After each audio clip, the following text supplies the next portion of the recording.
Uh, Good afternoon and a very warm welcome to everyone, and thank you very much for making your way here through the rain.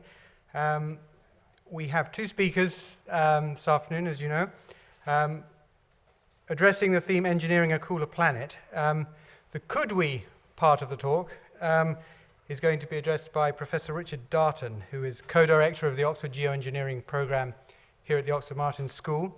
He is an emeritus professor of engineering science here at Oxford, and until recently was the president of the European Federation of Chemical Engineering, a fellow of the Institution of Chemical Engineers, and of the Royal Academy of Engineering.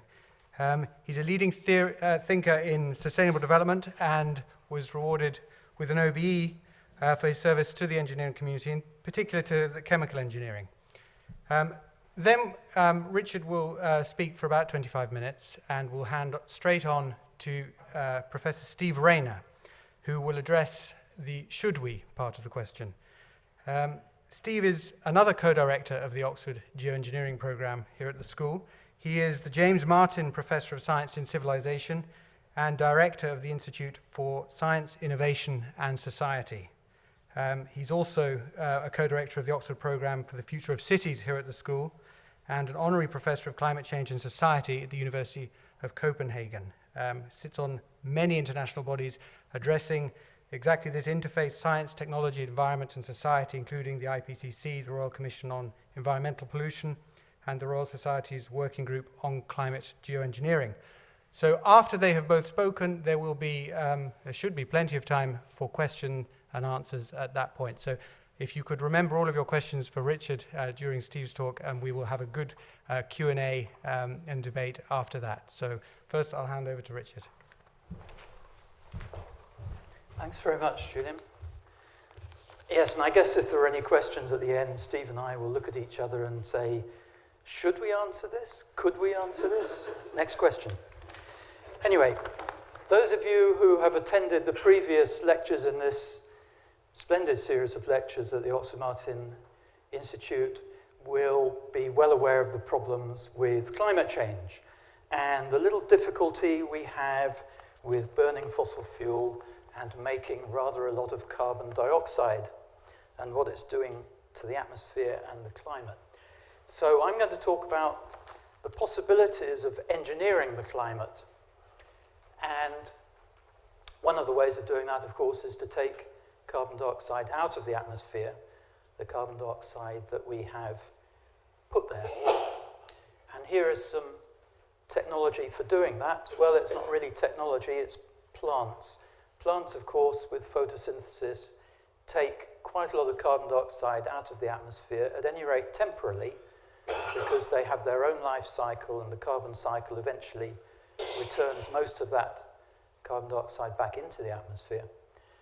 But just as an indication of the magnitude of the problem that we're facing, because engineers are quite good with numbers, we like to put numbers on things if we can. Let's just think about this. Human activity is putting about 80 million tons a day of carbon dioxide into the atmosphere. 80 million tons. That's all of us on the planet. Most of it through burning fossil fuel, some through land use change, so we're cutting down and burning forests, changing the type of plant growth, which is a net producer of CO2. I'm going to be speaking for about 25 minutes, and in that time, humans will have put about 1 million tons of CO2 into the atmosphere. So when I sit down in about 20 minutes' time, another 1 million tons will have gone up there. In that period, plant life on Earth will have photosynthesized about 15 million tons. It's about 15 times as much as we're putting up there. So we're putting up about 6% of the naturally occurring flow between the atmosphere and all plant life on Earth, which is kind of an indication to me that it's really rather surprising that we still have people around who deny that human intervention is causing climate change, because we're interfering in the natural flows to this extent. 6% may not sound like much, but if you're filling up a bath and what's going out of the plug hole is just in equilibrium with what's coming in, and you open the tap to put another 6% in, you will see that level rise, won't you? And before long, if you don't do anything, the chances are it'll be over the edge of the bath. Well, that's what we're doing, of course, with the atmosphere. So we'll come back to plant growth again a little later in this talk. The need to do something.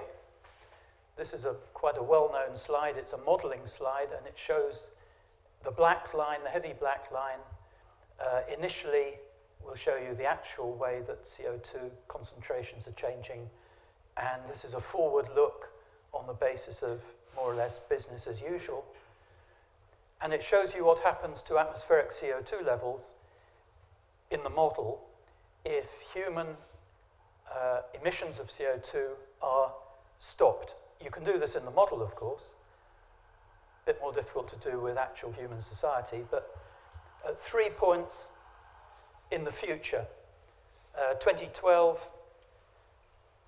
which is when the modeling was done, 2050 and 2100, and you can see that the model predicts a very slow rate of decrease, and that's because basically the atmosphere is in equilibrium in terms of natural processes putting CO2 up and drawing CO2 down. And we've disturbed that equilibrium, and it will only come back very, very slowly. And the longer we leave it to take action, of course, the higher the level, and the more future generations will have to deal with this particular problem. Hence, the need to do something. I quite like this slide, because it illustrates the nature of the problem. Here, over rather a large time scale, going back to 1850, we can see the growth of CO2 emissions, which have had little ups and downs. This is a picture from The Guardian, so let's hope they got it right, but I mean, it is roughly right. And you can see, for example, the Great Depression, which introduced a slight blip downwards, the post-war boom, the 1950s and 60s, where things grew rather more rapidly than usual. A couple of oil crises that turned things down a bit. And this dotted line on the right-hand side is what we would need to see emissions turn into if we're going to pretty surely avoid exceeding 2 degrees Celsius, which is sometimes talked about the level that we would need to avoid what's called dangerous climate change, whatever that means, but it's a kind of yardstick. So if we want to keep things not too bad, and 2 degrees already introduces quite a number of challenges, then we should turn around more or less straight away. Now, of course, that's not very likely to happen, but this sketches the nature of the challenge. Decarbonisation is really what we need, but if we don't have it, if we can't do that, could we engineer the climate to make up for the fact that we're not decreasing carbon dioxide emissions as fast as we should? So these slides really kind of set the scene and kind of illustrate the dynamic and the priority of why are people like Steve and I actually considering engineering the climate. It sounds quite balmy. Why are we doing it? Well, there's a need at any rate to think about it. So geoengineering is not in the title of the talk, but that's what we're talking about. The deliberate large-scale intervention in the Earth's natural systems to moderate global warming.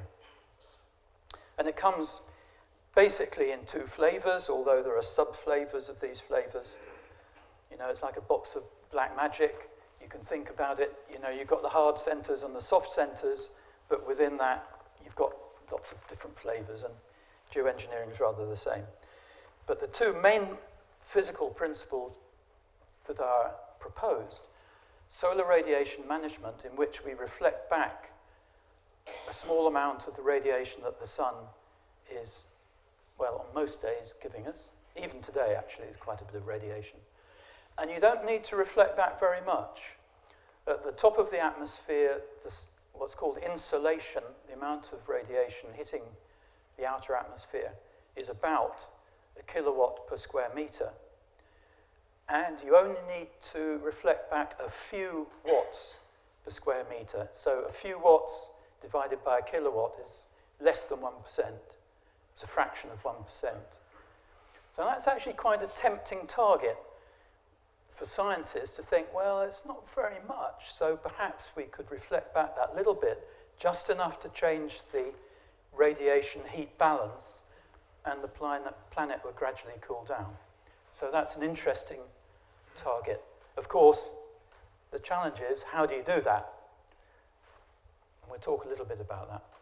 The other way of tackling this, major way, is to draw down carbon dioxide out of the atmosphere.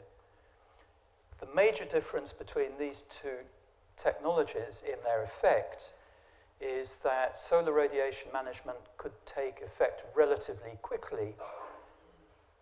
That's to say, the cooling effect would be noticeable within some months or at least some years, a few years. Whereas drawing down CO2, it would take a long time, many years of drawing down, before the climate was being affected probably at all. It would also be quite difficult to see if you were affecting the climate, but that's another matter. So this is a kind of general slide showing you some of the technologies that have been suggested. Starting on the left-hand side there, you've got the sun in the sky. One way you could do this, for example, is to sail ships around at sea.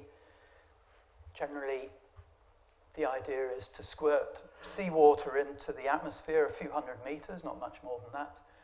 If you get the drop size right, then you make clouds.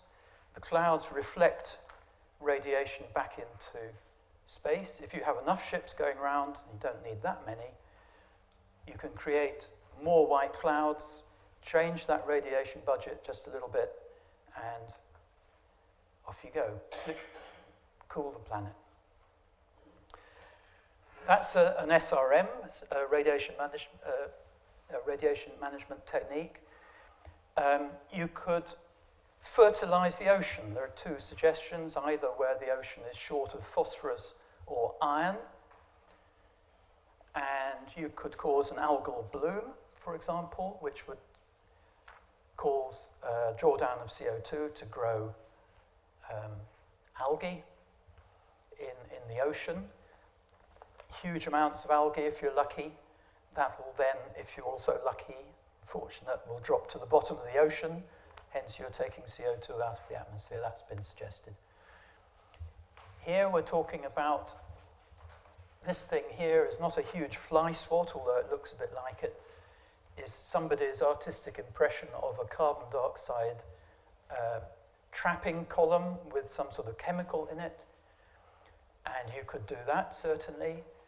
Compress up the CO2, carbon dioxide, in some sort of compressor station, and pump it down a hole in the ground. Keep it out of the way for some hundreds, if not thousands of years. You could do that. You could grow a lot more trees or some other types of biomass, which would also draw down CO2. This one is quite an interesting one and being taken quite seriously. This is injecting aerosols into the stratosphere at over 20,000 meters, over 20 kilometers. And if you have, for example, sulfur aerosols, these will then reflect at the right particle size, they'll reflect radiation back into space. This mimics what is known to occur during volcanic eruptions, where it's known that aerosols in the upper atmosphere have in fact caused cooling of the planet. So this is kind of an artificial sulfur aerosol mimicking a volcano. The problem, of course, is that you've got to get aerosols up into that level of the stratosphere. Or coming back down to Earth again, there have been suggestions to paint buildings white, or roads, or desert areas, and reflect radiation that way. So there's a whole range of different techniques that have been suggested. Stephen Salter at the University of Edinburgh has, together with a colleague, Professor Latham, have come up with this idea. Here are some of Salter's cloud ships. We do know that this could work. I mean, if you take pictures of sea lanes from space, you can see the ships traveling across the sea with plumes above them of cloud. These would be kind of sailing around, according to Stephen Salter, 1,500 unmanned ships buzzing around in the right latitudes would do the business. 3.7 watts per square meter would be sufficient to drop the temperature by a degree or two. Rather a neat idea. 1,500 unmanned ships doesn't sound a huge number when you think of the magnitude of the problem we're talking about.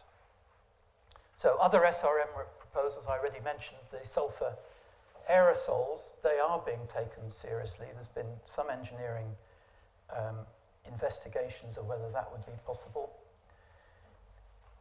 The second idea here, which is kind of portrayed in this picture of putting reflectors into space, is not being taken terribly seriously, although it has been proposed.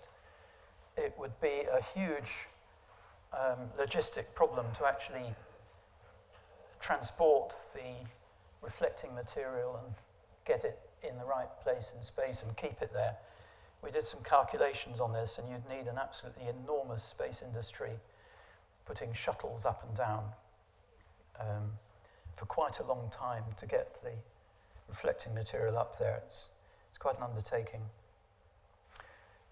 This last one is quite a nice one, kind of, somebody dreamt this one up, I don't know who. Cover 10 million square kilometers of desert with reflective sheeting, which kind of sounds attractive if you don't happen to be one of the people who lives in or near the desert. So mostly the people suggesting this are people who live a long way away from any of the deserts that would be concerned. We do know that large areas of greenhouse cause cooling locally with the reflection into space, and this would just be, you could consider it as an extremely large greenhouse. You might indeed be able to grow crops in here as well as reflecting light into space, and that would be an added benefit. But to be honest, we don't know too much about any of these ideas, about how they would work. And one of the problems if you're working in this area is this whole problem about unknowns and unknown unknowns, because it's quite difficult to get support for research funding in this area. If you think about it, most governments don't want to know, because geoengineering is fairly controversial. The British government has as a policy that they are going to meet the 2-degree target. So the British government's not interested because it's not government policy. That was what we were told anyway. If you go to the research councils, if you're an engineer, they want to know what's in it for British industry. And when you say, well, we're not actually developing things that you can use because we think industry is a good idea, but just that we ought to know whether it's possible to save the climate in this way, again, it's not an attractive proposition. So there's not much research going on, so there are a lot of questions. On the side of feasible technology and understandable technology, I, as a chemical engineer, kind of relate to this type of process much more readily than some of the mirrors and solar radiation technologies. This is a chemical plant. This particular process is being developed by David Keith, who was at the University of Calgary and is now at Harvard. And his idea is to use caustic soda, sodium hydroxide, which of course is a good absorbent for carbon dioxide. One of the most straightforward ways for any of us to do our bit to draw down CO2 is to get our children, if they're still at school, to go around taking all the stoppers out of the bottles of sodium hydroxide in the lab, because that will draw down CO2. You get a nice crust of CO2 around the neck of the bottle. You won't be very popular with the lab technicians, of course, if you do this. but it will draw down a small amount. And that's what this absorber on the right-hand side is doing. The caustic soda will take CO2 out of the atmosphere. The problem is that you can't then just dump the caustic soda because you would get through a huge amount of caustic soda, and what would you do with it? So you have to reclaim it and recycle it, and the problem is that caustic soda will turn into sodium carbonate, and turning that back into caustic soda takes a lot of energy. On this side, this particular process has a kiln working at 900 degrees. And for a chemical engineer, this is already a warning flag, because anything that has a temperature swing between atmospheric and 900 degrees is going to have a huge energy penalty in terms of heat recovery. So David is still developing this process, but I think it's workable. Of course, the chemistry is fine, but in terms of practicality, there are some challenges, let's put it that way. If you think about the world in which such chemical methods might be deployed, you immediately have to start thinking about a world in which we are probably still burning a lot of fossil fuel, producing a lot of CO2, which is going up a flue gas stack. So drawing CO2 down out of the atmosphere, once it's become very diluted, is, in engineering terms, much less attractive than attacking the CO2 in a chimney stack, where the concentration is probably 300 times, 400, 500 times as high. It's much easier to take the CO2 out from a concentrated gas than from a dilute gas in terms of energy. Now it's not quite so difficult as you might think, because we know where the big polluters are. The International Energy Agency keeps tabs on power stations and also cement works, and these are by far the biggest single source, what we call stationary source polluters. In fact, about 50% of all CO2 emissions come from these sources, of which there are only about 8,000 on the planet, and we know where they are. So we could do flue gas treating, and if we did that for all of these, we'd save about 15 billion tons a year. Now, I don't underestimate the difficulty in doing that, because 15 billion tons of CO2 is still a lot. So that's a lot of investment, and you've got to think of something to do with it. There is no chemical route for this on Earth. There's nothing else we need in such large terms except possibly food. You could turn this CO2 into food, but you would need a heck of a lot of greenhouses to do that. Probably most of it would end up being stored underground, and underground storage of CO2, we know how to do that, but at the moment there is virtually none being done anywhere on the planet. So this would be a huge new industry, as indeed it would be if we did CO2 removal from the air. That would also need a huge new industry, because if you think about it, we'd be reverse engineering the combined oil, gas, and coal industries. And they are quite big industries. In fact, the biggest on the planet. So CO2 capture from the atmosphere is only kind of envisaged if you're thinking at the same time as CO2 capture from flue gas. And here's I'm sorry, this is rather a technical slide. This is the challenge, you see. Air capture is quite profligate in energy, taking CO2 out of the atmosphere, and it needs at least 2.5 kilowatt thermal per kilogram of CO2 captured. But we are currently running lignite power stations all over the place, particularly in Eastern Europe, which is only producing 2 kilowatts thermal per kilogram CO2 released. So instead of using energy to draw CO2 out of the atmosphere, it would be much preferable to use the same energy to shut down these power stations, we would save more CO2 simply by using a higher grade energy, for example, natural gas. So it's very difficult for air capture to compete in terms of energy with alternative uses for that energy, particularly if you're using renewable energy.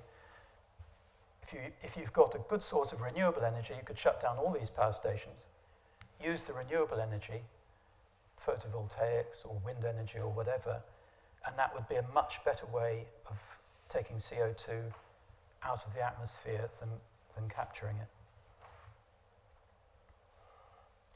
So, just very briefly, I mentioned ocean fertilization already.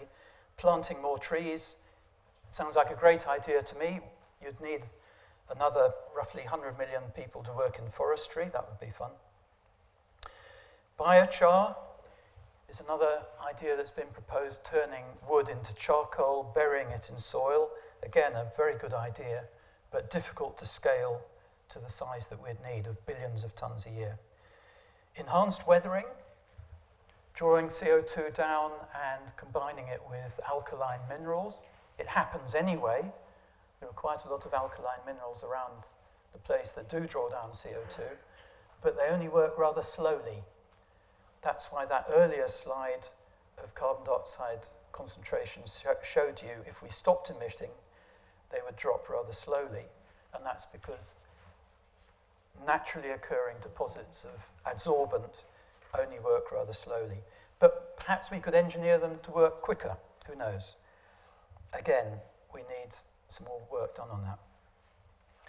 So this is my last slide. They're not conclusions. They're an introduction, firstly, to my colleague, but here are some questions.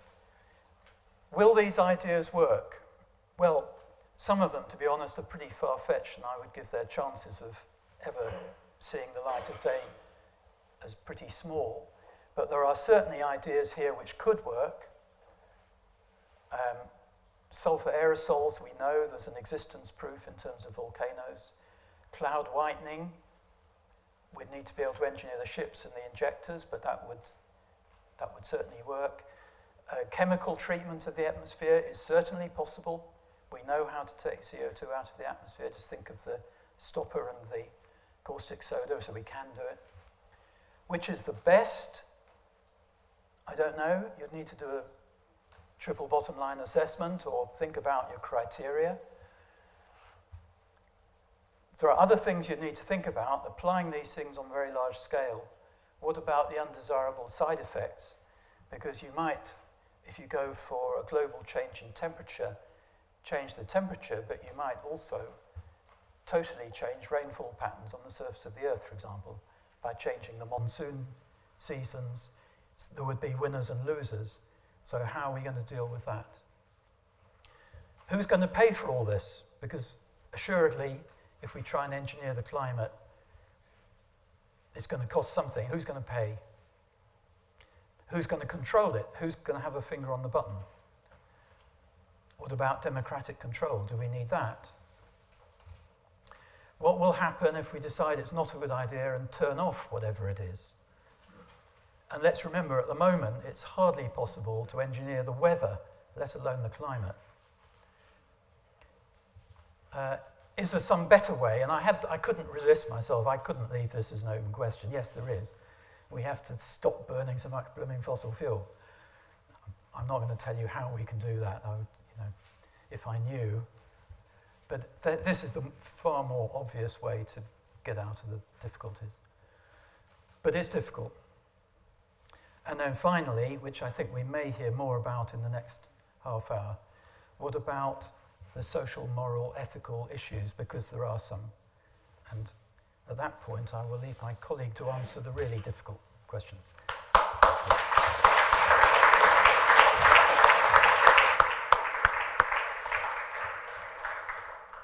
Thank you, Richard. This is not seamless, apparently. I understood that these had been joined up, but...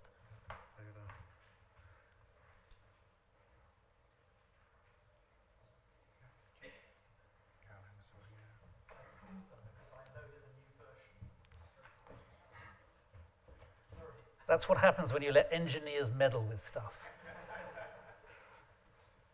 Thank you. I got very excited in my hardware store the other day because I thought somebody had already come up with an off-the-shelf carbon removal technology. It was a bit disappointing when on closer examination I discovered it was just an oven cleaning product. But there we go.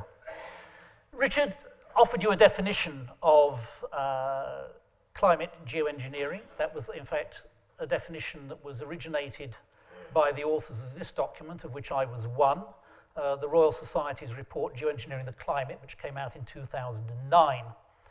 And in addition to defining climate geoengineering, it concluded that the acceptability of any of these kinds of technologies that Richard has already introduced to you will be determined as much by social, legal, and political issues as by scientific and technical factors. And for the Royal Society to draw a conclusion of that sort, normally a body that only addresses itself to strictly scientific and technical issues, was itself, I think, a very significant event.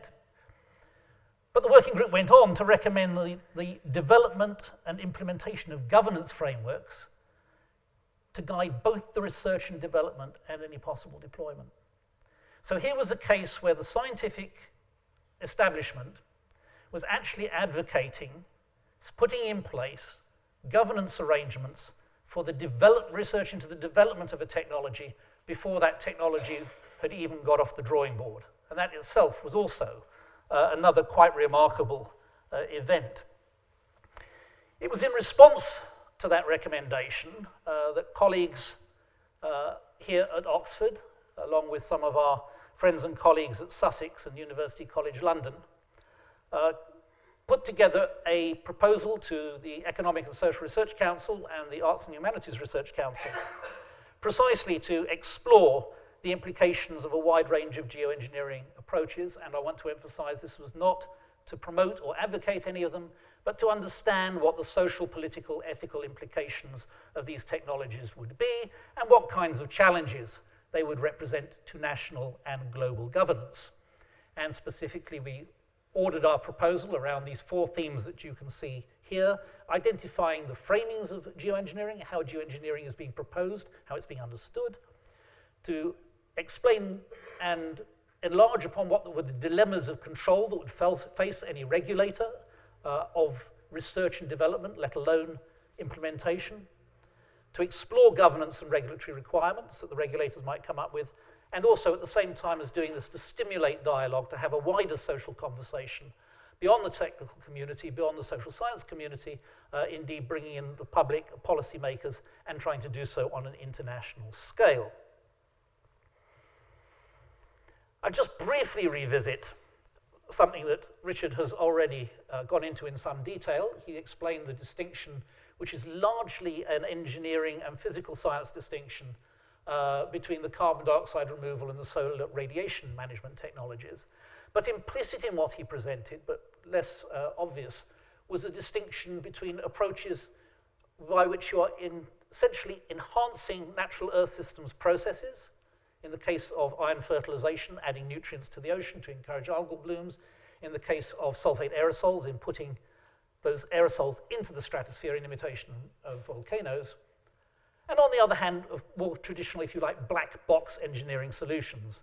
And you saw that sort of strange thing which Richard pointed to and said it wasn't a tennis racket or something of that sort. This is another version of what a carbon dioxide collecting machine would be, another version of a solar mirror. And the point that the reason why I'm trying to draw out this other distinction is because of the observation that from a social and policy-making point of view, actually it's probably the Earth systems enhancement kinds of approaches that are going to be more difficult to come to grips with, both in terms of social acceptability and also in terms of regulation, not least because of the implications of irreversibility in these cases, whereas at least in principle, switching off a machine or taking a piece of equipment out of service should be relatively straightforward. It may actually not be as easy as that, because of course if you have developed these engineering approaches, you've also created a huge industry which has a vested interest in keeping them going. So though in principle they seem to be more reversible than the Earth systems enhancement, or if you don't like it, Earth systems tinkering approaches, in fact, in social terms and political economic terms, they may not turn out to be so. We start with the whole question of how these technologies are being framed, and the first thing I want to point out, a little bit of social science jargon here, is that they represent very heterogeneous technical processes which are being gathered together under a single umbrella term, geoengineering. What I mean by heterogeneous technical processes has already been illustrated by Richard. It's a whole variety of bits of science and bits of engineering technology that almost have nothing in common with each other. The kinds of socio-technical practices involved in putting sulfate aerosols into the stratosphere are entirely different from those that are involved in making, say, carbon-sucking machines on the ground. In that respect, it's actually rather similar to the situation that we faced with nanotechnology over a decade ago. If you think about it for a moment, nanotechnology was also a set of heterogeneous technical practices, ranging from things like electronic miniaturization through to colloidal chemistry, which were brought together under an umbrella term of the very small, and under geoengineering, we're bringing together equally heterogeneous things under the umbrella term of something that's very big. The other bit of jargon up here is this term socio-technical imaginary. That's another social science term. What it essentially means is these things don't exist yet. They're basically ideas. Some of the bits of kit that are involved do exist, but it's thinking about how to put these bits and pieces together in novel ways that have not yet been tried. So we're still dealing with a highly underdeveloped area of science here. We don't have anything remotely resembling a socio-technical system that is capable of delivering the kinds of outputs that geoengineering technologists hold out the promise that we could eventually have from them. And we've seen around the emergence of this field of science and technology an interesting definitional politics evolving. We have seen attempts to reframe carbon dioxide removal simply as climate mitigation, particularly on the part of its advocates who don't want to be associated with the big scary thing about solar radiation management. So we've actually also seen attempts to redefine solar radiation management in a recent US National Research Council report as albedo modification, the much friendlier idea of painting your roof white or going for white road surfaces. At the Asilomar conference on geoengineering in 2010, it was very interesting to notice that people who were involved in forestry were busily trying to define themselves out of geoengineering. They didn't want to run the risk of being subjected to further regulatory constraints beyond those which they already were laboring under. But on the other hand, the biochar people, Richard mentioned this technology briefly, were actually wanting to be counted as geoengineering because they thought this was a way that they might actually get some funding support to develop their technology and some exposure for a technology which is not currently widely understood or recognized.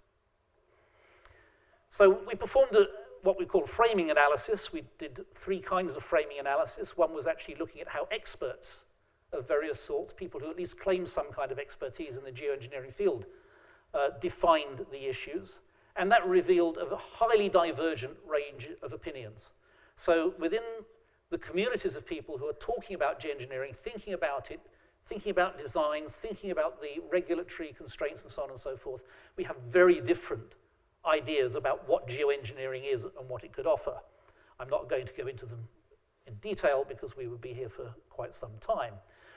We also performed a Wikipedia analysis which showed that in fact the kinds of discourses on the web that are going on around geoengineering shows that it's quite disconnected from the mainstream discourses about mitigation and adaptation. And that in itself is also a significant thing for us to think about as to what are the implications of thinking about geoengineering separately from thinking about the broader range of socio-technical options that are available for dealing with climate change. And as Richard alluded to in his last slide, there's the whole issue of decarbonisation. We also performed some deliberative mapping, which is illustrated here. It was done by Rob Bellamy, who's in the audience and gave one of the talks earlier in this series last term. And that highlighted really the importance of relocating this discourse back in the mitigation and adaptation discourse, as well as the importance of avoiding premature closure on geoengineering debates. And what this work also showed, importantly, was that lay people with relatively little technical information about the technologies were actually able to deliberate about them and debate about them in intelligent and sensible ways. A few other thoughts on framing, particularly early in the period immediately following the Royal Society Working Group report. There was a lot of talk about geoengineering as a response, something we might need in a climatic emergency, or as a plan B. And both of these framings have proven to be highly controversial. The problem with the climatic emergency framing is both social, political, and scientific. Social scientists worry about the idea of declarations of states of emergency. Who is it who decides that you've got an emergency? When is a certain set of circumstances sufficient to declare an emergency? Who declares it? And what happens when you declare emergencies is usually the suspension of normal rules of social behavior and governance because it's an emergency, and therefore there are serious implications there for the maintenance of democracy. There's also the question of how would you decide on a global scale when we have 192 countries that can't even agree over emissions reductions to agree about putting sulfate aerosols into the stratosphere. It's also impractical because by the time one knew one was in a climatic emergency, that you reach some kind of imminent tipping point, it would actually be too late for any of these technologies to have a significant effect to reverse that course of action. The Plan B framing, which, by the way, was not used in the Royal Society report, but was only used in the preface by Lord Rees, the then president of the Royal Society, has also caused confusion, not least because for some people, Plan B is something that you do when you've given up on Plan A. So the implication that you've got a Plan B is that you've given up on mitigation and adaptation and you're going to Plan B, whereas for others, Plan B merely means it's an additional or supplementary measure. And confusion over that has led to those framings falling out of favour. We did some considerable analysis on costs of financing, and one of the things that was a very robust finding reinforced that conclusion that we had already reached on the Royal Society Working Group, that all of the cost estimates that you see for any of these technologies are heavily overdetermined by the input assumptions. What that means is, in fact, that the inputs are the outputs, or the outputs are the inputs. If you want to make any of these technologies seem expensive, you simply make a selection of input assumptions that will lead to that conclusion. If you want to make any of them look attractive economically, similarly, you choose available inputs that will make it look attractive. So the lesson here is even when you see a piece of economic analysis which has several pages of closely written formulae and calculations of costs around geoengineering, none of it makes any difference. Just go back and look at the input assumptions. Secondly, almost all of the analyses that are performed don't include environmental externalities. They simply look at the project costs. What's it going to cost to build this thing and put it in place? And of course, when you just look at the project costs, in fact, the sulfate aerosol technology actually looks quite attractive. Although you would need quite a few planes to get the sulfate aerosols up there and keep them up there over an extended period, relative to the cost of conventional mitigation, the project costs look cheap. But if you think about the kind of eventuality that might occur, and Richard mentioned one in his talk, some modelling has indicated that you might have serious disruption of the Asian monsoon with effects on Asian agriculture. You can imagine just how high the costs might be of that technology if you count those kinds of externalities in. So that's another thing to think very carefully about. Generally speaking, we also observe that cost estimates for any major project, doesn't matter what it is, whether it's building a railway, running the Olympic Games or anything of that sort, are almost inevitably and invariably estimated in advance much lower than they turn out to be. Not always, but almost always. And this is a phenomenon known as appraisal optimism, that indeed in order to get projects done, people tend to take very optimistic views of the costs. We also looked at some of the ethical implications. It was very interesting that particularly in the time we were writing the Royal Society report, there was much concern that doing this kind of global geoengineering might raise unprecedented new ethical considerations that needed to be taken into account. Interestingly enough, in the course of this research, as we looked into it deeper, and we had a couple of moral philosophers working directly on the project, it became clear that actually it doesn't raise entirely novel issues. It just raises issues on a larger scale that already exist. Problems of consent, for example. So we already have in climate change the problem of who has consented to the form of industrial development that has led to the problem. With geoengineering, we'd have problems of consent to, for example, sulfate aerosol technology. Could that consent be granted by national governments? Would you need some kind of wider consent from populations to do that? Could a small number of governments get together and implement this technology, and on the argument that if nobody else actually actively objects or obstructs it, that they have given implicit consent? So there's those kinds of issues that already exist for other aspects of climate change. Trust and liability arrangements also figured very largely in this kind of work. Who pays if something goes badly wrong? We also noted that ethical issues are predominantly based on Western perspectives, particularly the idea of the individual that we have developed in Western society in the period since the Enlightenment, and that one might have a very different set of arguments around geoengineering if you were to actually start from, say, a Confucian perspective, where you have the model of the family as the model of the collectivity, and it's the collectivity that is sovereign, not the individual. We explored global security implications. A number of people, particularly Jim Fleming, the American historian, has expressed very serious concerns that these kinds of technologies, or some of these technologies, might be weaponized, particularly the solar radiation management. Our analysis suggested that actually weaponization is unlikely for a number of reasons. One is it would violate international law. There is something called the Environmental Modification Treaty that was signed by most of the countries in the world in the aftermath of the Vietnam War, outlawing environmental warfare.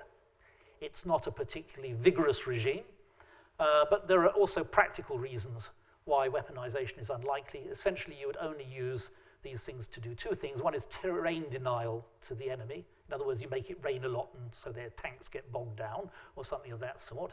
Or you would actually try to intervene in the weather in order to harm civilian morale.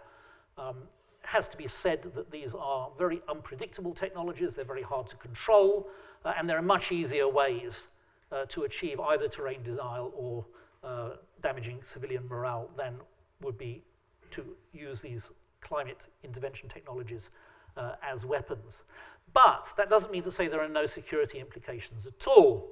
There is the indirect threat of perceived cross-border impacts. If you imagine for a moment that India had been experimenting with sulfate aerosols, what was it, 5 or 6 years ago, just before the big floods in Pakistan, I think it's not hard to understand that it would be very difficult to persuade any Pakistani politician or any Pakistani in the street that the Indians were not somehow or other responsible for the catastrophic floods that had ensued. So the perception that either experimentation with this technology or even implementation of the technology could have negative effects across national borders is enough to represent a significant security concern. It's also inevitable that the defense establishment, the military-industrial complex, as Eisenhower referred to it, would have a role in solar radiation management. In the West, it would be likely to be the involvement of firms like British Aerospace and so on, who have the technologies that would be involved in getting stuff up into the stratosphere. And in China, it would probably be the People's Liberation Army, which already actually operates a large network of weather modification technologies in the People's Republic of China. So we can see that there are concerns here that people might well have that of the association of these technologies with the defense establishment for those reasons. There's also a risk of counter-geoengineering if you think for a moment that there are some countries who feel that they're benefiting from a higher temperature and they see efforts to keep global temperatures down, they might well engage in activities designed to increase the greenhouse gases to compensate for the reduction. And then you would have, in a sense, a global geoengineering arms race. It's not entirely implausible. We're facing something which we've described as the geoengineering paradox, or my philosophical friends tell me I should call it a geoengineering dilemma, which is that the technically easiest and most fast-acting technology, which is probably the solar radiation management using sulfate aerosols, would probably be the most difficult to govern. Those of you who attended my lecture last week will know for sure that I am deeply skeptical of the need to have big international treaties to do most of the sensible things that we need to do to deal with climate change. The one thing I think you would absolutely need to have a global universal treaty before you were able to do it is sulfate aerosol in the atmosphere because of those perceived concerns, security concerns that I've just described. So what's technically like to be fast-acting would possibly, in project terms, be relatively cheap and would be relatively simple to bring to fruition is probably a distant socio-political prospect. On the other hand, the carbon capture technologies that Richard described are probably quite easy to govern. They probably fall already under existing national laws for environmental assessment, environmental protection, and planning laws. You wouldn't therefore need an international treaty to implement them, particularly if your storage facilities didn't cross national boundaries and were contained completely within your own borders. But on the other hand, as Richard has already pointed out, you're reverse engineering the entire fossil fuel industry for about 200 years, and actually probably the cement and aggregates industry in terms of the scale of what you have to put together. So to bring any of those technologies to the point where you've got enough of it going on to make a significant difference to the atmosphere is going to be several decades, and then you're going to wait several more decades before the carbon reductions that you achieve through the technology work through the climate system to actually affect temperatures. So one might be inclined to skepticism about the idea that either of these kinds of technologies are actually going to be of much use to us. But at this point, I think it's too early to simply throw them out. International law, we looked at the international legal situation. I've already mentioned domestic regulation. We know that there is tension here between different commentators about whether you need a top-down anticipatory regulatory system or a bottom-up emergent approach. The Convention on Biodiversity has shown some appetite to try to assert its overall jurisdiction across the field as a whole. But there's a question as whether, in fact, it is either necessary or is it even plausible when you're dealing with what I've described as these socio-technical imaginaries to fully articulate a comprehensive architecture before you've even done the research to tell you what the technologies really are. And there are those who question whether we should even be researching in this area.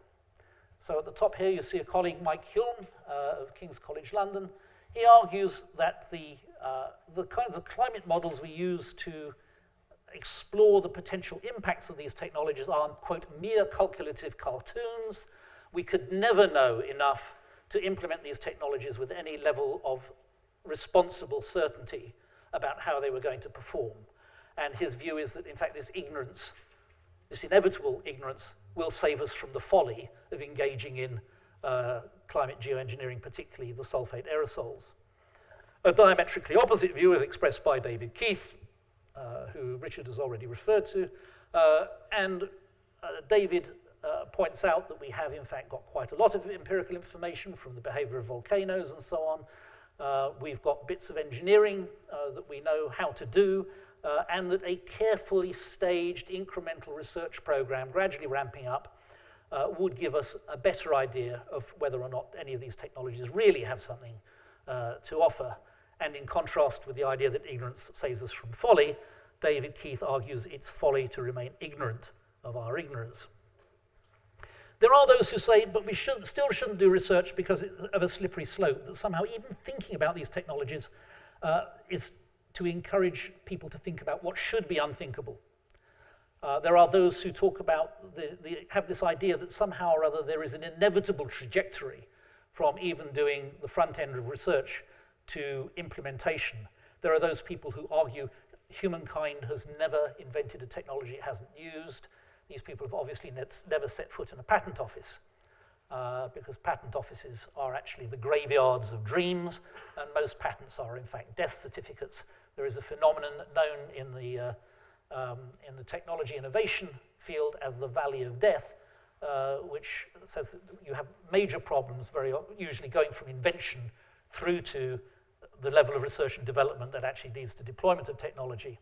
And in this case, we can actually look to the fast breeder reactor program, where the world spent, I forget exactly how many billions of dollars on research into fast breeder reactors in the 1990s, around that period. Well, really, sort of for about over 20 or 30 decades around the 90s. And of course, we don't have any fast breeder reactors operating anywhere in the world today. So that's probably not actually a compelling argument, although it is one that's often invoked. I talked about dilemmas of control for research. There are obviously questions. Who should govern or regulate? Should it be international bodies? Do you need an international treaty before you start the research? Do national governments regulate? Can scientists actually self-regulate the research process? How do we distinguish geoengineering research from basic science? If somebody conducts an experiment whereby they're putting saltwater particles into the atmosphere to explore the science of cloud formation, as we've heard Richard describe one of the techniques, is that a geoengineering technique only if that's the intention, is to develop a geoengineering technology from that? And it's not a geoengineering technique if you're just doing it to understand the basic science. So there are real problems here about how do you define the object of your regulatory framework if you're relying entirely on intention. And distinguishing research from implementation, it is argued that the solar radiation management technologies, particularly the sulfate aerosols, can actually only be fully tested at large scale. Whether or not that's true is certainly the case that it is a very fuzzy boundary between any kind of large-scale experimentation and implementation. So we have real dilemmas here in facing any kind of attempt to design a framework under which research could be responsibly conducted. And for that reason, colleagues here from Oxford, along with Nick Pidgeon from the University of Cardiff, and at the time Catherine Redgewell, who was at UCL but is now the Chichley Professor of International Public Law here at Oxford, proposed to the House of Commons Science and Technology Committee what we called the Oxford Principles for Geoengineering Governance, and we proposed these in 2010. We said engineering should be regulated as a public good and in the public interest, that it was important to have public participation in decision-making about geoengineering, that decision-making should be at the appropriate scale for the scale of the geoengineering activity, whether it's a localized experiment, a larger project, or international implementation. That, in fact, in the research process, it was very important that we had full disclosure of and open publication of results. We were concerned here about the model of the pharmaceutical industry, which has a notorious reputation for not publishing results of drug trials that are not helpful to the development and marketing of their medicines, and we certainly wouldn't want anything like that to happen in terms of the development of these technologies.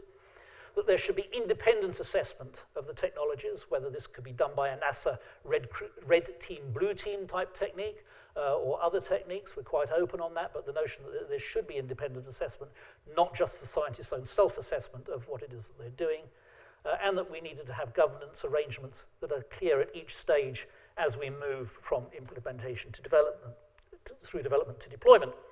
And these principles were in fact accepted by the House of Commons Science and Technology Committee in their recommendations to government, and subsequently were accepted by the British government. But they were subject to criticism. There was a critical paper in Nature, for example, that said these are far too general, they could apply to any controversial emerging technology. And my response to that is, well, why not? But of course, we do have to deal with the issue of specificity, and we have to particularly deal with the fact that we are dealing with this very heterogeneous range of technical practices, and we're dealing with something which is at a very early stage of development, and we don't know how it's going to pan out, so we can't anticipate what regulations we may need 2 or 3 stages down the line of research. So what we propose is the development of what we call technology-specific research protocols that would be put in place at each stage of research. Maybe this is when, in fact, a grant application is being made, or when a program or project is being proposed in a lab or a university. And that the research protocol would be designed to demonstrate how one has taken the Oxford principles and is putting them into practice in that stage of the research. And then you would have a stage gate at the end of that stage where you would be required to demonstrate how, in fact, you have done that in the first stage, and before going on to the next stage of research, how you propose to take those principles into account in the ensuing stage of research. Also, you may well find that the body which then has to approve the next stage changes as the scale of the research increases from doing computerized modeling inside a lab, doing larger laboratory-based experiments, doing outdoor experiments, but still basically in research facilities, to doing ambient environmental experiments or even some kind of regional implementation. So it's an architecture that's highly flexible and can evolve alongside the technologies themselves, staying just one jump ahead, hopefully, at each stage. And we would argue that this model has already shown its merits in something called the SPICE balloon experiment. SPICE was a project on geoengineering, which stands for Stratospheric Particle Injection for Climate Engineering. There we are, I got it. And basically this was largely an engineering project, one of the parts of which was the idea to put a balloon up into the air, only 1 kilometer high, a relatively small balloon with a hose pipe attached to spray water out the end, to investigate some of the engineering issues that would be involved in building a much larger balloon the size of Wembley Stadium on a 23 or 26 kilometer tether, spraying sulfate aerosols as a delivery system. This was a proposal which the research councils required be stage-gated and required that the proposers demonstrate, among other things, how they consulted the local communities on the Cambridgeshire airfield where this experiment was going to be conducted. And it's often misreported that this experiment was cancelled because of public objections to the experiment. That was not the case. In fact, the experiment was cancelled, but it was cancelled because it became clear that some of the participants in the experiment had already, prior to making the proposal, taken out patents, giving themselves intellectual property rights in the products that they were, in the technology that they were exploring. And this was seen to be in violation of the kinds of principles that we had advocated, particularly the project principal investigator invoked principle 1, the public interest and public good, recognizing that the public engagement, although not decisive, had been inadequate, and the absence of explicit governance arrangements. So we've seen that actually, in this case, the principles were able to function as a governance mechanism quite effectively at the level of self-governance of scientists at the very early stages of experimentation.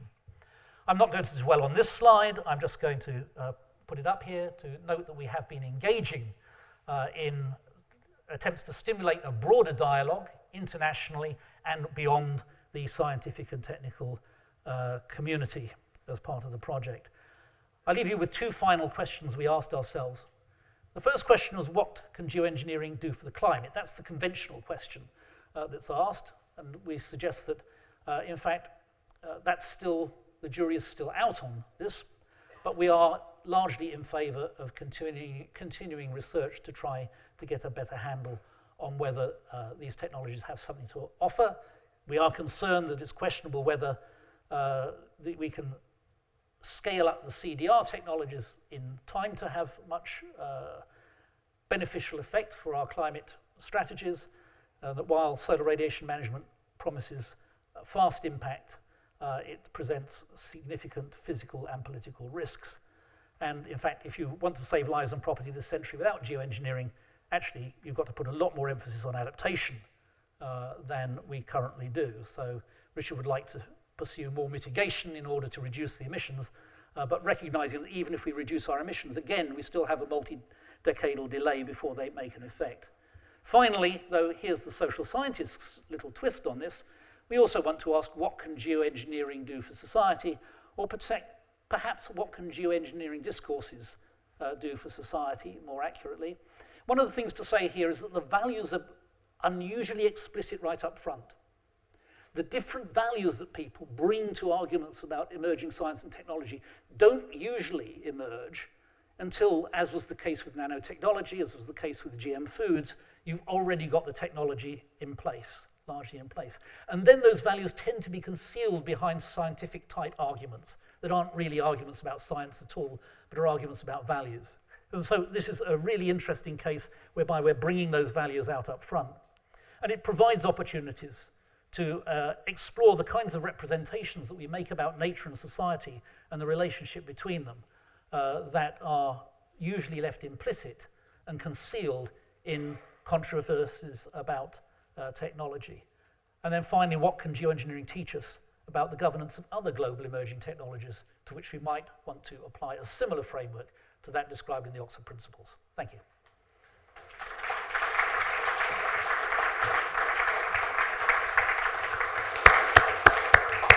Thank you very much to both Steve and Richard. I'm going to invite Richard back up onto the stage, and we have time for questions now. We have a roving mic, so please wait for the microphone to get to you. I should also just warn you that this is being filmed and webcast, so if you don't want to be part of that film, please don't ask a question.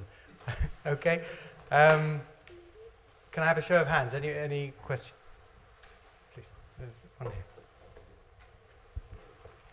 So, should we? Short question, should we do this? In your opinions?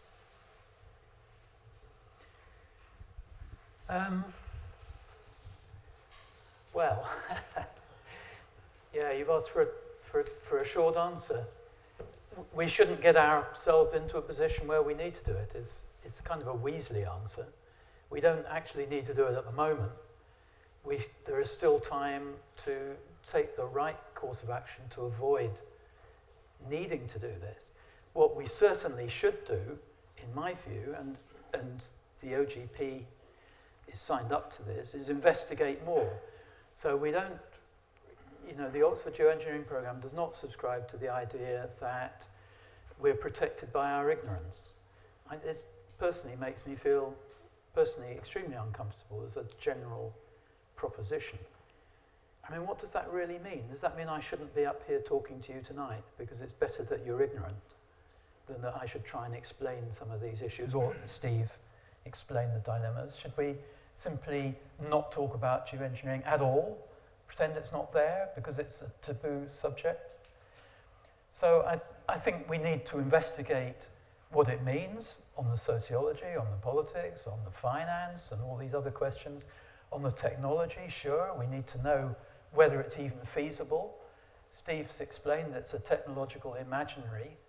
It could be that there are actually no technologies that we would ever want to apply, in which case that has certainly some significance for the way climate change negotiations and our viewing of the whole climate change thing should develop. So I would like to answer your question by saying I would avoid getting into the state where we have to do this, if at all possible.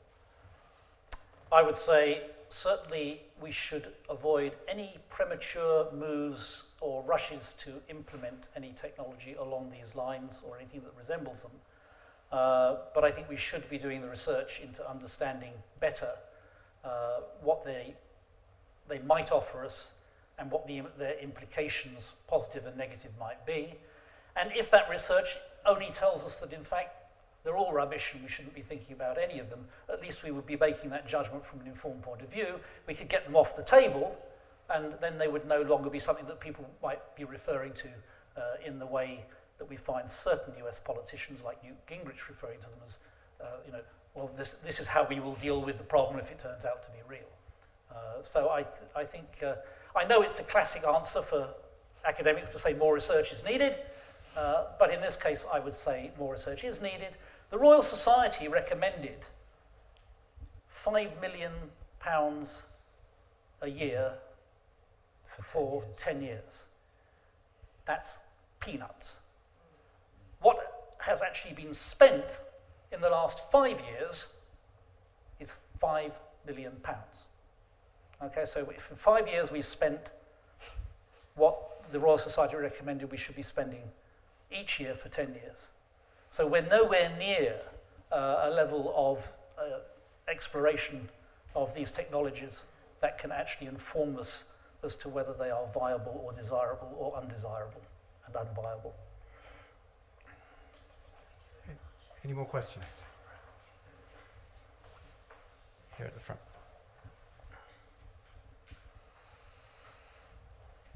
Hi, thanks for the talk, and I've learned a lot from what the current state of geoengineering is.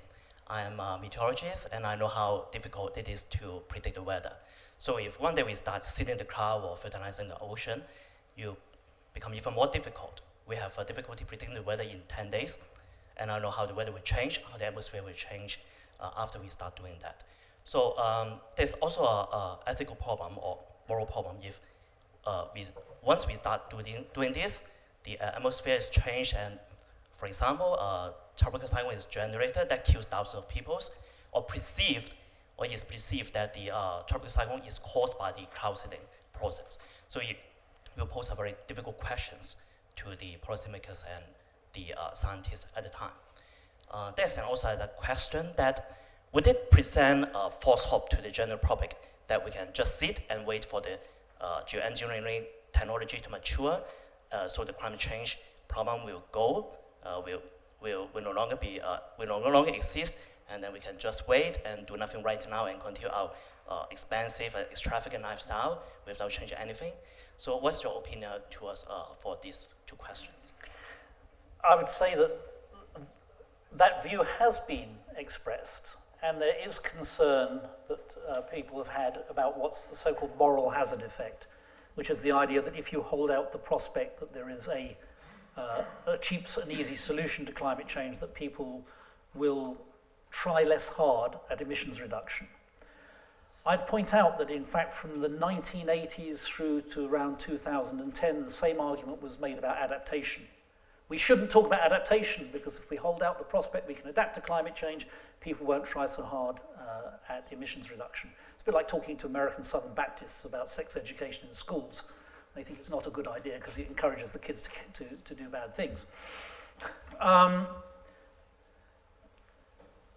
The social science research on this remains ambiguous. There have been some studies that show that there is a moral hazard effect among the public, not just with Newt Gingrich. There are other studies which indicates that in fact you have a negative moral hazard effect, that in fact in at least one study that self-identified climate skeptics said they would be more inclined to do emissions reduction if they saw firms and governments actually spending money on geoengineering, because they would be more inclined to believe that there was a real problem, which they don't believe at the moment because they look around and say it's all hot air and people expressing concern and all the rest of it, but nobody's actually doing anything, so it's not real. So at the moment, the fact is we don't really know, and that's another reason why we want to do more social science research as well as more engineering and technical research as this field develops, or should it develop.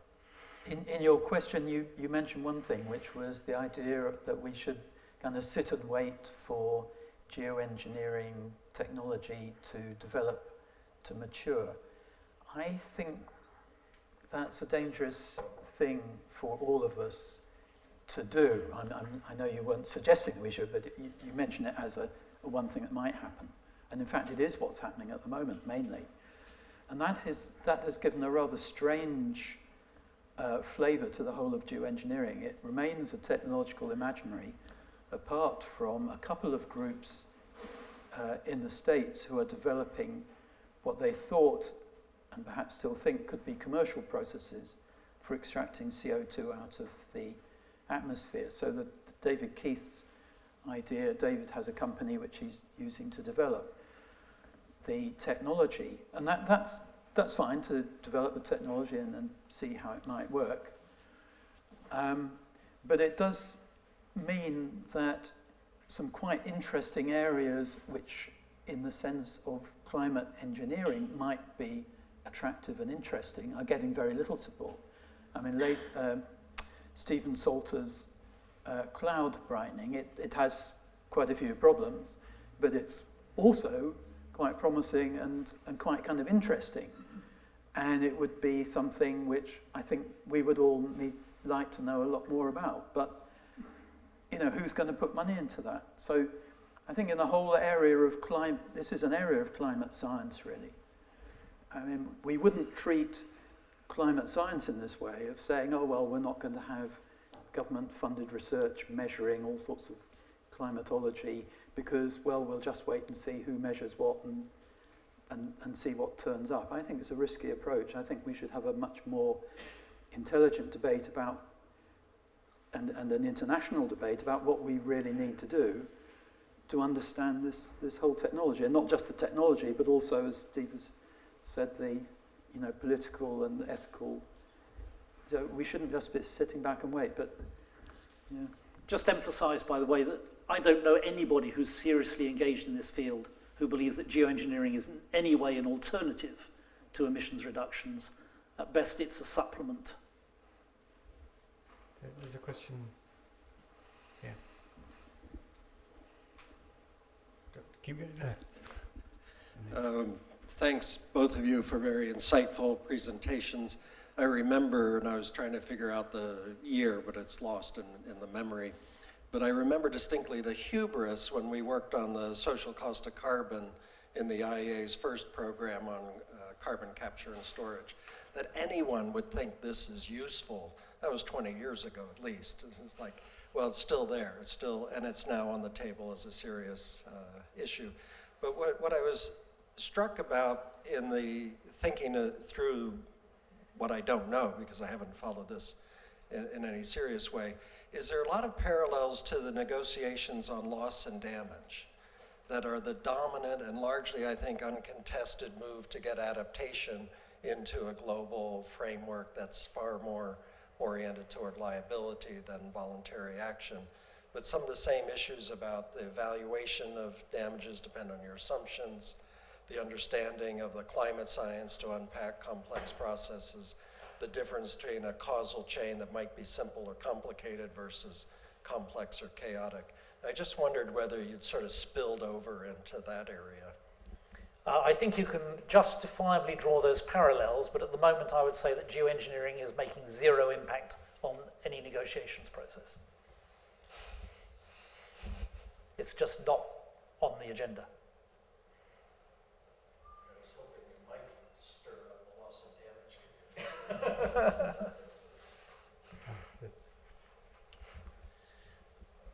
Going back to some of the issues you described with kind of carbon extraction from the air using sodium solutions, has there been any large-scale investigation into alternative extraction methods, such as there was a method implemented in the States to use essentially solar furnaces to produce synthetic hydrocarbons from carbon dioxide out of the air and hydrogen from water using basically focused sunlight, which would eliminate your need for large quantities of sodium compounds, which would then eliminate your need to have to burn a large amount of fossil fuels in order to regenerate that in your unfavorable thermodynamic cycle. Yeah, that's a good question. There are quite a number of other processes that you could think about, and some of them had some work done on them. I mentioned David Keith's idea with the caustic soda because that is, I think, the furthest developed, and David has also been quite active in the geoengineering community in talking about the ethics of the whole issue. So his technology and Steve showed it at the end, that big bank of absorbers on the left-hand side, that was Keith's absorption technology, or part of it. Yes, so solar concentrators which can carry out reactions, for example, to produce hydrogen as a fuel, so you're turning sunlight directly into hydrogen. That's an interesting process. It's a slight problem with scale up there, so to produce the amounts of hydrogen you would need to make any sort of dent in the hydrocarbon industry would involve a lot of plant. But we're talking about a big industry, so that's an interesting technology which various places around the world, I think Australia in particular, I think has done quite a lot of work on that, and there's been work in Europe as well, hasn't there? There's a solar concentrator somewhere up a Swiss mountain, I believe. There are other types of absorption process. Some of you may have heard of Klaus Lackner, who's at Arizona State. I was visiting about 2 weeks ago. Has developed some quite interesting adsorbents, which will take CO2 out of the atmosphere, and he's got some ideas about how you could combine that, integrate it with other types of technology to make a worthwhile process. So there is some work going on, and there is certainly room here for a lot of creativity. So there's a big kind of technology need, and there's a hole there for people to think of new ways of doing things indeed. You're right about the thermodynamics, by the way. It's very difficult to think your way around the thermodynamic problem of extracting CO2 out of the atmosphere. It's so thermodynamically disadvantageous. You need to be really quite clever to get around that. And I'm not sure that anybody's quite solved it yet. I think there's a question over here by the window. Daniel Scharf. Shouldn't some or all of the Oxford principles apply to burning any more fossil fuels, given that that seems to have engineered 6% of our carbon emissions? And have we not emitted sulphur into the atmosphere that is actually reducing the temperature, or has that not happened at scale yet? Do you want to take that one?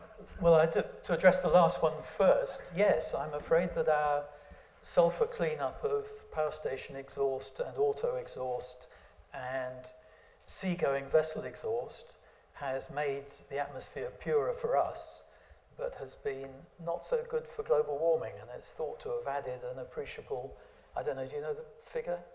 But it's certainly a significant fraction of a degree to the rise in temperature.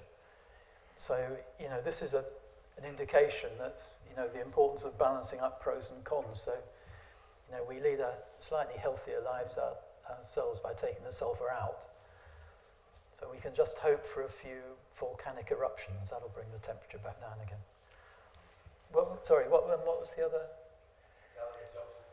Oh, applying it to, yeah. I would take that as a rhetorical question. I think that's rather neat, isn't it? I don't know if any of you read Christopher Booker in the Telegraph. I enjoy reading him because it always makes my blood pressure go up. I think that must be good for me. It's at least equivalent to running a mile or two.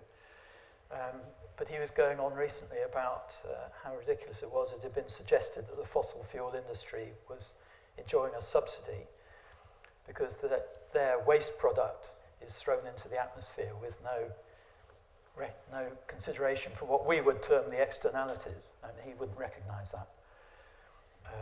The fact is that we're all allowed to burn fossil fuel to the detriment of the climate and just let the CO2 go. If we had to pay for the damage that was causing, which sooner or later we or our children or our children's children or somebody is going to have to pay for, we might be a little less keen about burning the stuff. But, well, I think you know what the political realities are at the moment. Do we have any other questions? There's one more question, and then I think we have to conclude. Thank you very much. You were talking about the concrete industry as one of the main culprits for producing CO2. Recently in the insulation industry, they've been using hydrogen in thermal blocks. as a light and a very efficient way of creating insulation. Is there any way that you could use the spare CO2 in a similar way to that hydrogen? I don't know. You can compress hydrogen. It's not going to go into a liquid form, is it? Replace that. It's just it forms small bubbles in the concrete itself to create extremely light blocks, which are extremely thermal efficient. I mean, keeping out as an insulator. Sorry. The hydrogen is a good insulator. Well, carbon dioxide, of course, is much heavier, so the blocks wouldn't be so light. Okay. The problem with finding anything to do with hydrogen, with carbon dioxide, is the amounts that we have to deal with, because the largest chemical, the largest productions of chemicals, of any sort of chemicals, are about 50 million tons a year. Well, we're producing about 4 billion tons a year of oil, and if you add the gas and the coal on top of that, the amount of carbon we're processing totally outweighs the entire chemical industry, the entire materials industry, including cement, and just about everything. The only thing that comes anywhere like it is the entire mining industry, if you add up all the aluminium, all the iron, all the everything. I mean, there is just nowhere we can put that carbon. And we can use little bits of it in, for example, insulating material or growing tomatoes in greenhouses and so on. But we're still left, if we go in for carbon dioxide extraction from flue gas, for example, we'll have a huge amount of CO2 that you just can't do anything with except put down a hole in the ground. There will be no other destination. Thanks, Richard. We're going to have to draw to a close afraid. there. But before we thank our speakers again, I just want to draw your attention to a few things coming up here at the school. You may or may not be aware that this is part of a series of lectures we have every Thursday on climate change. It's been going since January. To give you an idea of the multifaceted nature of this issue, we have 2 more lectures in the series. Next week, we are hearing from Professors David Bannister and Malcolm McCulloch on sustainable transport, electric dreams versus carbon reality. And then concluding the whole seminar, we have Professor Cameron Hepburn, who is going to be talking from an economics perspective, a wealthy, healthy planet creating green economic growth. And then just 2 other events to draw your attention to. On Monday, we have Connie Hedegaard coming to talk here at 5 p.m. Connie Hedegaard was the host minister at the COP in Copenhagen. She then spent about 5 years as the EU Commissioner on climate action. And she's coming here in the run-up, as all these lectures are, to the Paris COP at the end of this year, to give us a personal perspective on what it's like actually to be in the heart of those negotiations. She doesn't have a portfolio now, so we hope she'll be speaking to us about just what it's really like in those meetings. So I think that'll be a very interesting evening for any of you who can make that at 5 p.m. here. And then just to remind you that the Oxford Martin School covers all of these areas around climate, but many others beside. On the 27th of May, we have an evening with Chris Woods, the investigative journalist, who's going to be talking about his new book on sudden justice. That's about America's secret drone wars, and that's hosted by another Martin School program on human rights. So do also come along to that if you're interested, 27th of May, and consult our website because we have many other lectures going on all the time. So I'd like to just close with one final round of applause for our speakers. Thank you.